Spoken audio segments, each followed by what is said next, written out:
শিখেই Medinipur medical college হাসপাতালের চিকিৎসা ব্যবস্থা দেওয়ালে বিলবিল করছে পোকা। চিকিৎসা স্বাধীন অবস্থাতেই মেদিনীপুর মেডিকেল কলেজ হাসপাতাল থেকে উধাও হয়ে যাচ্ছে রোগী। নিত্যদিন বাড়ছে খাতায় কলমে অ্যাবসকন্ডারদের সংখ্যা।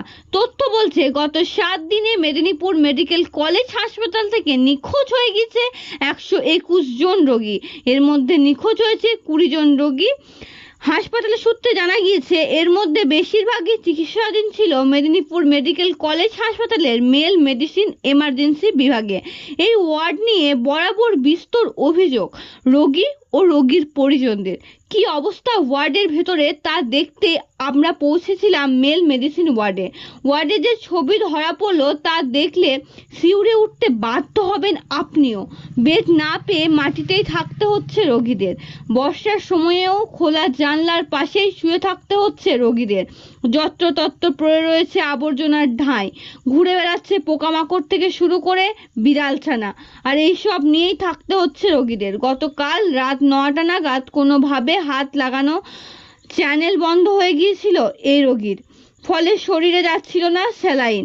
রোগীর অভিযোগ বরাবর কর্তব্যরত নার্সের দ্বারস্থ হলেও চ্যানেল ঠিক করে দেওয়ার হয়নি তার, ফলে বন্ধ স্যালাইন নিয়ে রাত 9টা থেকে আশায় প্রহর গুনছেন রোগী।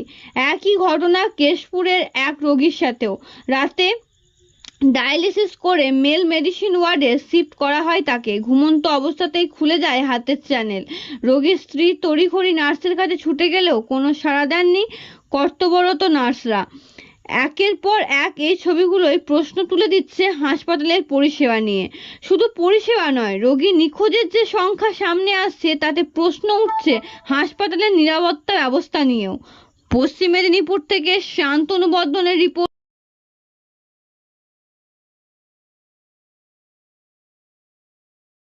যখন দিতে স্যালাইনটা বলছে খুলে দেবো, তাহলে পাইপটা বলে না খুলতে হবে না, থাকো। দিয়ে ঘুমের ঘরে খুলে গেছে পাইপটা, দিয়ে বলতে গেছে দিদির দিকে, বলছে ডাক্তারবাবু না এসলে পড়ানো হবে না, তো স্যালাইন ওষুধ দিচ্ছে, স্যালাইনটি বন্ধ হয়ে পড়ে আছে, তো দিচ্ছে নি তাহলে।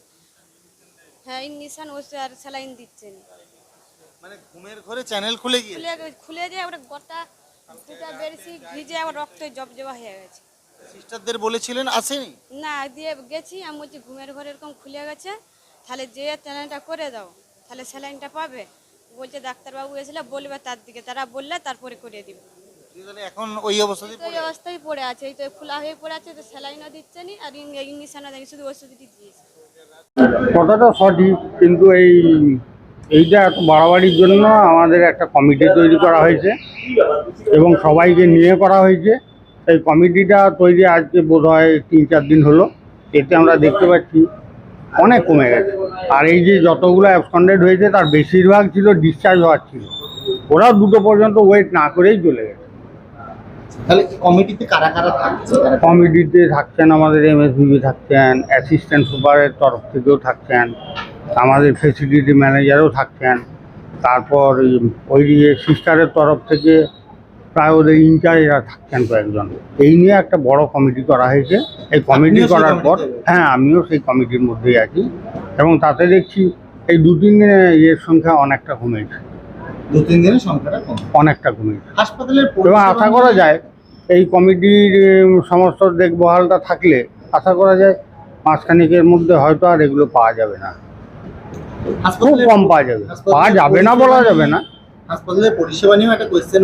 না, পরিষেবা ট্রিটমেন্ট সংক্রান্ত ব্যাপারে এখনকার যিনি এমএসভিপি আছেন, যেখানেই যা ইনফরমেশন পাওয়া যায় সঙ্গে সঙ্গে তার অ্যাকশান হয়, ফলে ওই পরিষেবা সংক্রান্ত ব্যাপারে বিশেষ কিছু অভিযোগ নেই এখন।